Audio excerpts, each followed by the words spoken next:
Chamgeji tab Kalenjin itangating logoiwekab emet chebo Kass TV kigurena Jacqueline Arusei. Tetat konyorune keljin meng'ik ak chemung'arainikab Kamasian ngip Kelian West kosubkei ak yatetab siret nelel nebo Kebeneti ak Liloch nebo Open Air Market neitutos chemung'arainik kobun komoswek cheterter eng kila kosomok kasi eng boisionik cheterter chebo mung'aret. Kondochin MCA nebo waditab Kamasian Philip Rono lumdaetab yatetab sironoto kokamwa kole wendi kotoreti eng kanabtaetab boisionik chebo mung'aret eng meng'ikab komasatak. Kong'alale kasarta nekaindochi yatetab siret nelel nebo Kebeneti Liloch Open Air Market en Kamasian en Kipkelian West en county nebo Kericho, komwa majority leader en county assembly nebo Kericho inendet ko MCA nebo waditab Kamasian Philip Rono kole noton ko yekonet nelel en bandab tai nebo meng'ik ak chemung'arainik kobun mung'aret nekarik. Kosubkei ak Rono kotokyingei koboisie ak serikalitab county nebo Kericho konde taisiek sironoton ko oretab konyumnyumchi biikab emet yaetab boisionik en saisiekab kemoi en oret nenyolu. Ndio mkirudi next Wednesday mtapata kila sehemu itakuwa imewaka. Si niliwaahidi kule Kipseni na nikaweka. Sasa hii mnafanya kazi. Hata hii mahali mwanga itafika nitahakikisha kwamba mmepata taa alafu mfanye biashara kwa njia nzuri. Wale watu ya hoteli. Ni biashara wa hoteli wa Kebeneti. Sasa watu wanaendelea kuwa wengi. Na watu wakiendelea kuwa wengi, hygiene pia iende wapi? Iende juu. Kwa hivyo mambo ya usafi wa mahoteli zetu muendelee sasa kuingarisha isonge juu. Hatutaki watu wakule kesho tunasikia nilikula Kebeneti nasikia tumbo inafanya wanasikia kudance, wanasikia kuruka. Tunataka improve nini? Mambo ya hygiene. Kasom biikab emet ak chemung'arainik koyai boisiet en oretab kalyet asikonyor icheket kelchinoik. Tumeweza kuishi kwa amani kwa miaka yote. Nimeonya watu wangu wasiwachukuze. Hata mimi sasa nataka nionye wale wanatoka mbali. Wale wanatoka mbali. Nisisikie mtu anaanza uchokozi sehemu hii. Kamwa meng'ik ak chemung'arainikab Liloch en Kebeneti kondochin nebo ng'echeret en sironoton Javeth Ruto ak Evelyn Limo kole choboti koyai boisietab mung'aret nekikoken en kasarta nekoi ole tam kobendi banda neloo.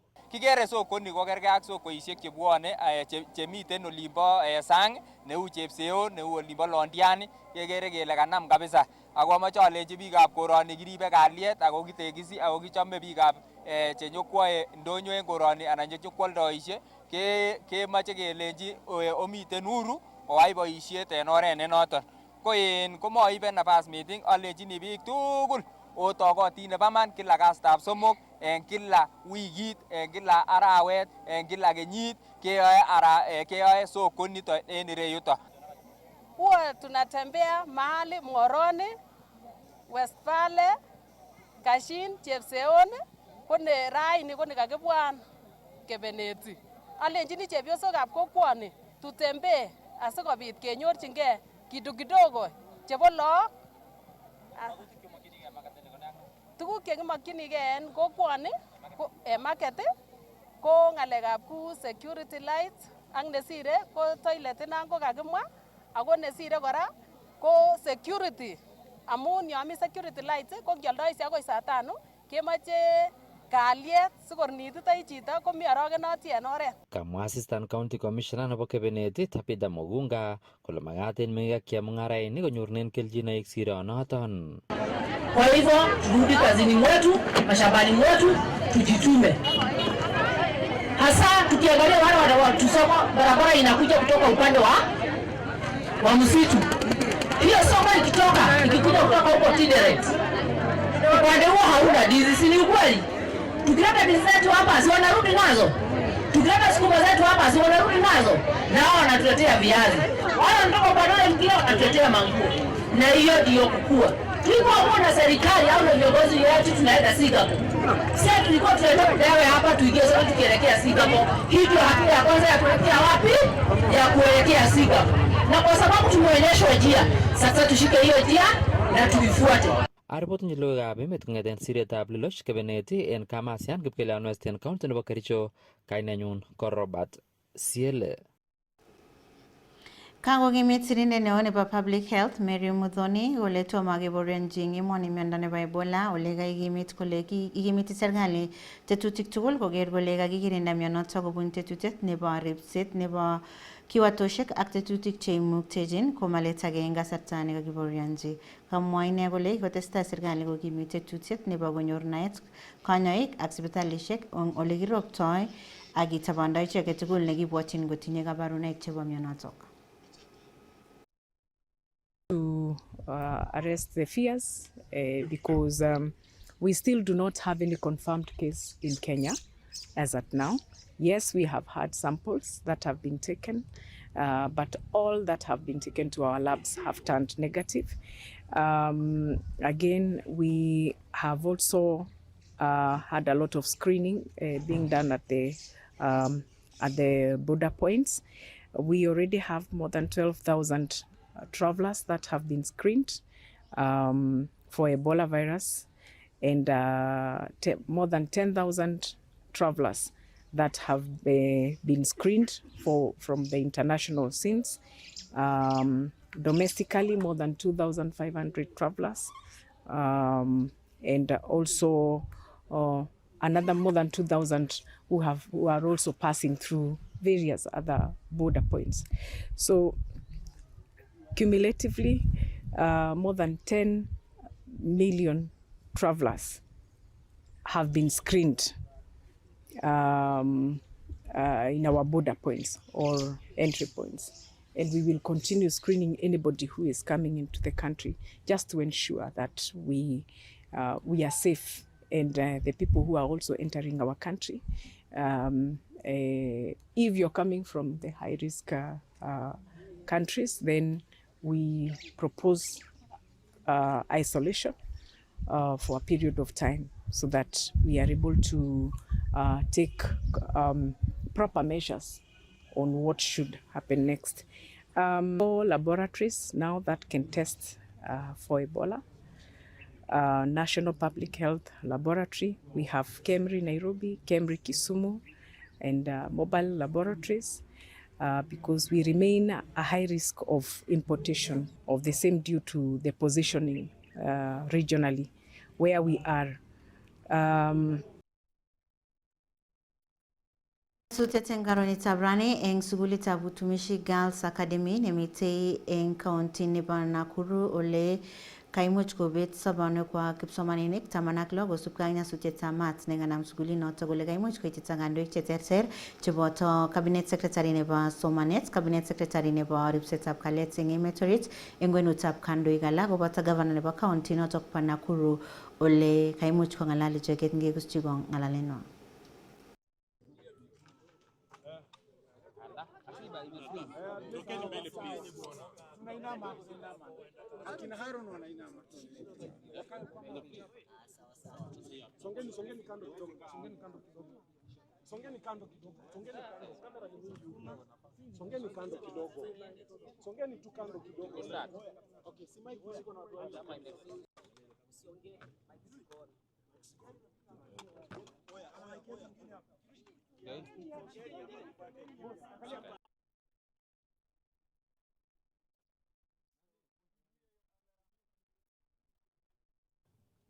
And the dome is completely destroyed, together with a lot of injuries to our learners.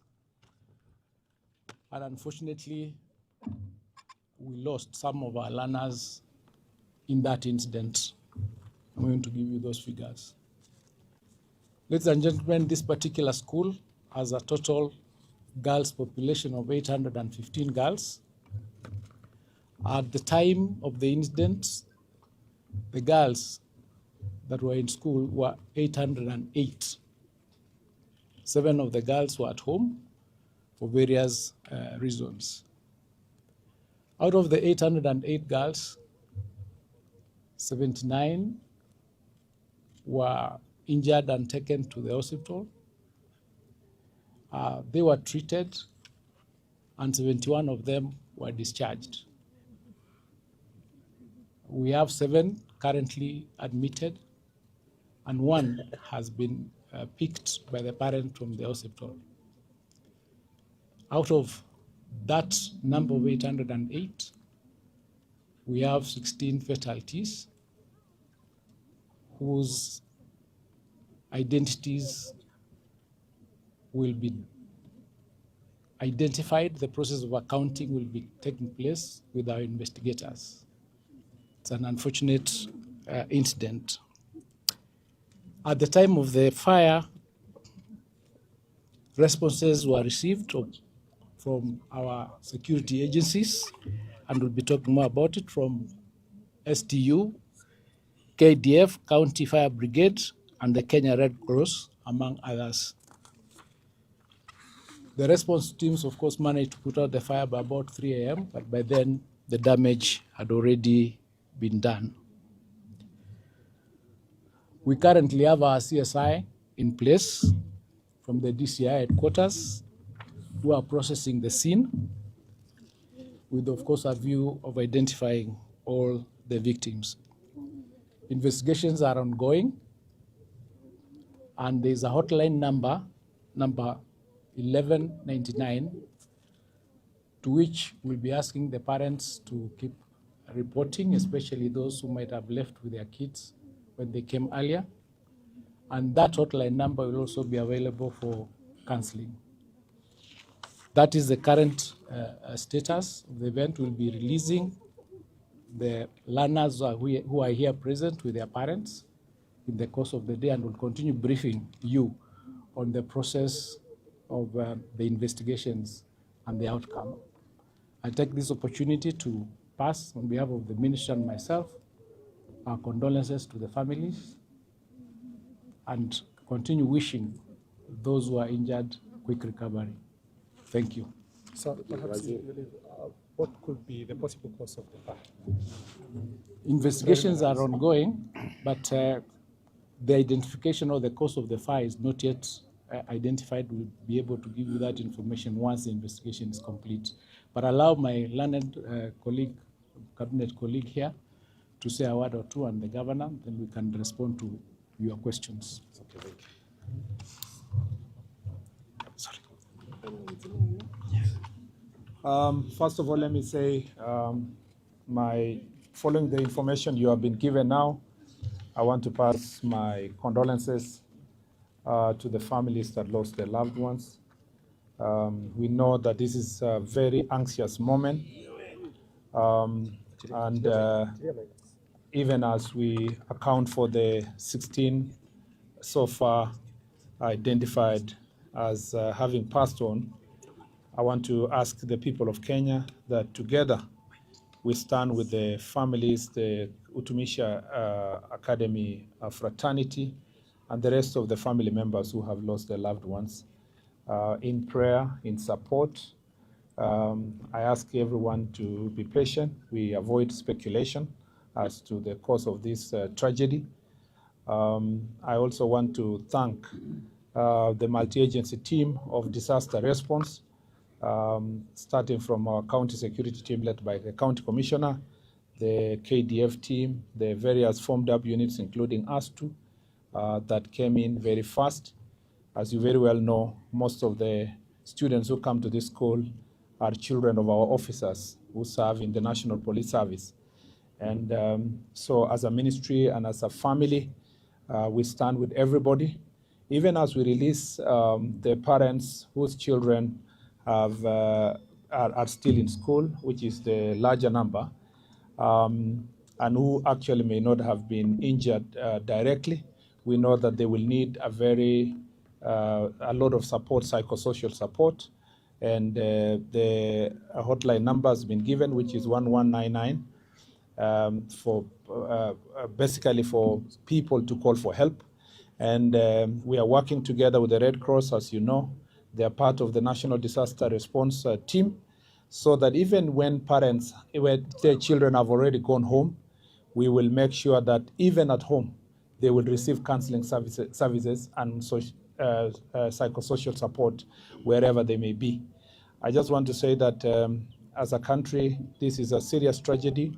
The investigations are going to be thorough. The Director of Criminal Investigation is here. The crime scene investigators are already here. The officers from government chemists are also here, and all processes will be done, including DNA tests, to ensure that these processes are done successfully. And I just want to say that poleni sana on behalf of myself, my colleague, our government. We want to say poleni sana, and we'll continue standing with you. Was there any interventions? As we are here.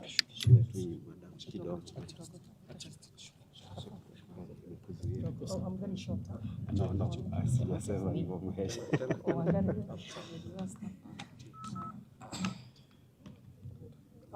Good morning to all. As we are all gathered here today, it's just a very, very sad morning as we have all woken up to this disaster. And as you have heard from the two cabinet secretaries of Education and of Interior, we are all working together, both the county government as well as the national government, so that we can make sure that we stand in the gap for these parents. It's really a huge disaster that this morning. And what I can see, or what is happening right now, is also the pairing of the parents with the students who are here, so that at least from that point, we are able to then move to the next level.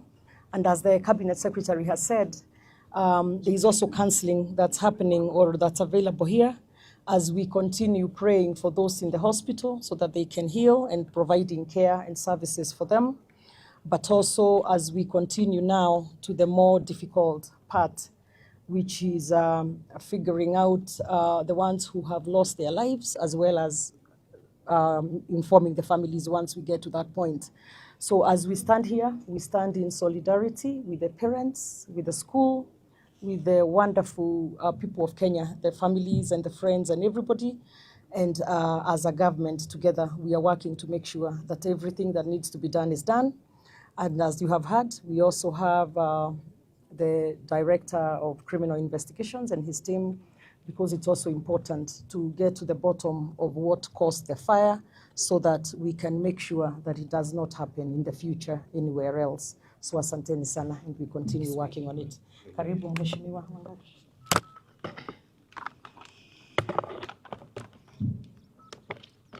Asante sana. Nafikiri leo imekuwa siku ya huzuni sana. Tuliweza kuamkia mkasa wa moto takriban saa 7 ya usiku.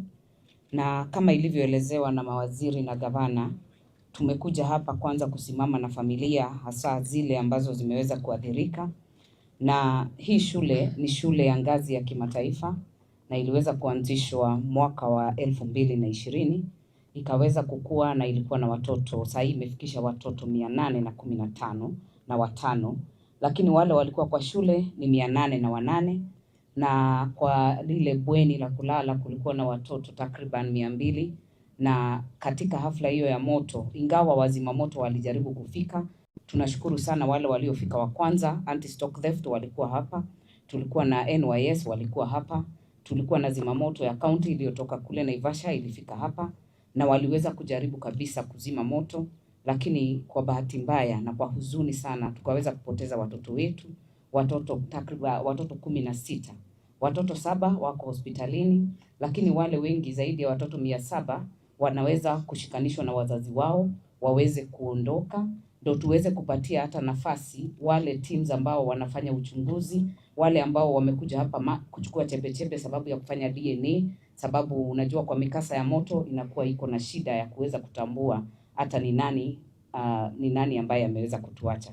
Kwa hivyo tutakuwa tukifanya hivyo, na tukifanya hivyo tutaomba hata wale ambao ni wananchi wa Gilgil, tutakuwa tukipunguza wingi wa watu kwa shule, ndio tuhakikishe kwamba tumepunguza umati ambao uko hapa. Tupatie maafisa wetu wa DCI, wale wa Ministry of Health, wale wa Education waweze kufanya uchunguzi na waweze kupeana njia ama mwelekeo. Lakini la muhimu sana, ni huzuni sana sababu nafikiri hili si jambo ambalo limetokea mara ya kwanza. Tulikuwa Endarasha, juzi tumekuwa na mtoto Faiza hapa Gilgil Hills, tumepeleka mpaka kwenye bunge, na nafikiri sasa mahali tutatoka ni tukufanya uchunguzi ukishafanywa. sisi kama viongozi lazima tuwajibike kuhakikisha kwamba imetekelezwa kwa mashule yetu. Tusikue tunakuja wakati mkasa umeshatokea, tukue tunakuwa proactive. Ile inspection ya shule inafanyika, ndio tunajua mambo gani. Lakini kwa sasa hatutaki tuseme mengi, tunasema tu pole makiwa kwa jamii na familia za wale watoto wetu wameweza kutuacha, na sisi tuko hapa, Red Cross wako hapa na tunawashukuru, walikuwa wa kwanza kufika pia, na wako na nambari ya simu ambayo haina malipo 1199, unaweza ukapiga na ukaweza kupata usaidizi, sio tu wa kujua mtoto wako vipi, hata kupewa counseling ama kupewa mawaidha ya kuweza kukubali. Na nafikiri baada ya hapo tutakuwa tukiweza kupeana ushauri mwingine ama kuweza kuongelesha wanahabari later in the day, ndio tuwapatie vile tumefanya na zile hatua ambazo tumechukua. Asanteni sana. Thank you. Maybe Waziri, one question. Naitwa Robert Wamaina kutoka Citizen.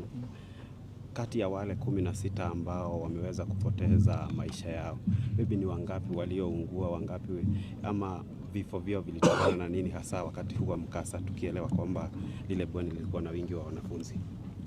Nadhani haitakuwa vizuri kusema zaidi kuhusiana na wale ambao walifariki kwa sababu uchunguzi unaendelea na ni vizuri pia tufuate. Kwanza wacha niseme kwamba kama viongozi hapa tulijadiliana sana kwa muda mrefu kama tutaweza kusema saa hizi kweli wangapi wamefariki ama hapana, lakini tulipoona habari ambayo mmepeperusha tayari kwa nchi nzima, tukaona tu ni kwamba ni afadhali tuseme wale ambao wamefariki. Otherwise generally kama kungekuwa ni environment or a society penye we would have kept these numbers for the time being, we would have wished that the numbers be kept until we deal with identification. But because in this era of social media presence and information control, it becomes very difficult. We realized that the message was all over the country, and we thought it was only fair to confirm that 16 persons have since passed on. But then this creates also another trouble for us, which is the anxiety among the parents, trying to know who of them has lost their loved one. So that is the speed with which we are moving now, faster to try to reach as many parents as possible using deductive method, identifying those who are here, releasing them, and then those who are unaccounted for, we start speaking to those parents and start counseling and reaching out to them. So really, we have had to work backwards because of the nature of which information flies in this world. And so going further to say anything related to the same will be extremely irresponsible on our part. I want all of us to now keep it at that until we call you for another press release baadaye. So that is really what I can say about the stature of the bodies, the nature of the accident, the possible causes of it. Let's leave it to investigations first and then we can come to that. Waziri, my name is Kaindoji ngaroni tabrani President William Ruto igorta neba sautik neba National Prayer Breakfast ingweno tap kando igabe maninge usjo. Because we believe in God. And we believe in a superior being. That's why our Constitution, the first article of our Constitution says, God of all creation. Because we are a nation that believes in God. And so, as we are here today, we've come to pray because we believe in God. And I want to say, if we come to pray, we must believe in God. And if we believe in God, we must also believe in God's creation. And that is why we must believe also in ourselves. And we must believe in our country. The Speaker has eloquently explained to us about forgiveness, reconciliation. But as I thought about this prayer breakfast, and I had a speech, and I went through it last evening. But after a while, I said, maybe I should speak from my heart to this great nation, which, by God's grace, I am leader today. I say we must believe in God, and I say we must believe in ourselves, and we must believe in our country.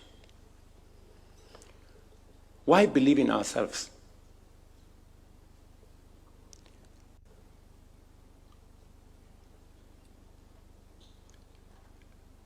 The book of Psalms 139, verses 14, David says, I praise you because I am fearfully and wonderfully made. He says, your works are wonderful, and I know that full well. If there was any doubt in any one of us as to what we are, David in Psalms says, we are fearfully and wonderfully made. And God does not make useless, second-rate stuff. He says his works are wonderful. And he goes on to say, I know that full well. This morning, as we think about prayer, as we think about our belief in God, we must believe in ourselves as well, as a nation. Because this is a great nation, we are fearfully and wonderfully made. Secondly, we must believe in our nation. And I will ask, I forgot to come with my Bible there, the green Bible. Please bring it to me, somebody. The green Bible. Because Deuteronomy chapter 28, verses 12 and 13 says the following. The Lord will open the heavens, the storehouse of his bounty, to send rain on your land in season, and to bless all the work of your hands. You will borrow from none. The Lord will make you the head, not the tail.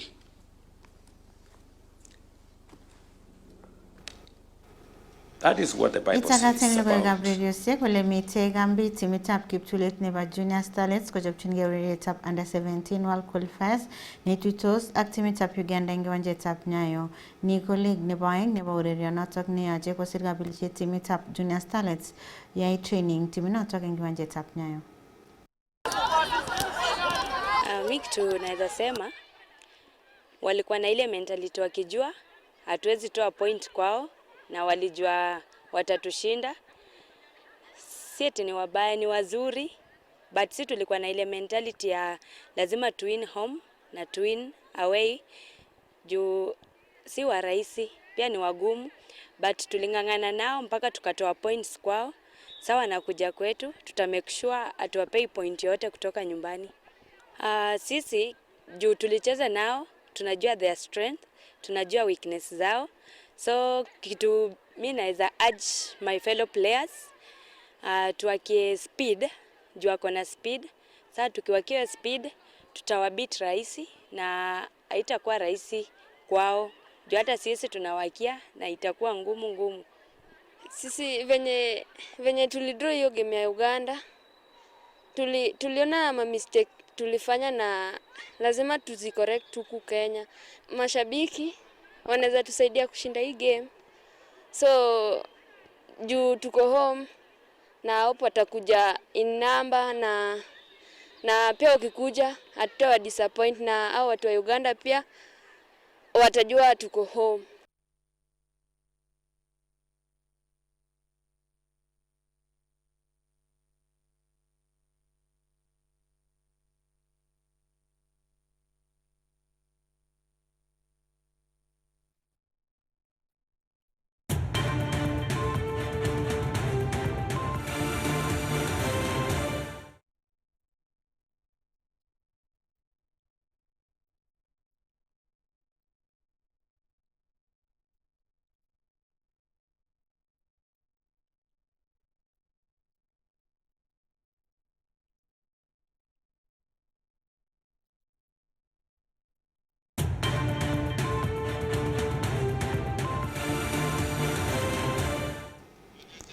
Engi wanjet notokpa nayo ko mite timita Predator Volleyball nebo murenik nebo wafalme kochopchinge qualifiers chebo African Champions tetat koreren timinotok qualifiers eng emetab Uganda ni ko Brian Mele urerenetab wafalme.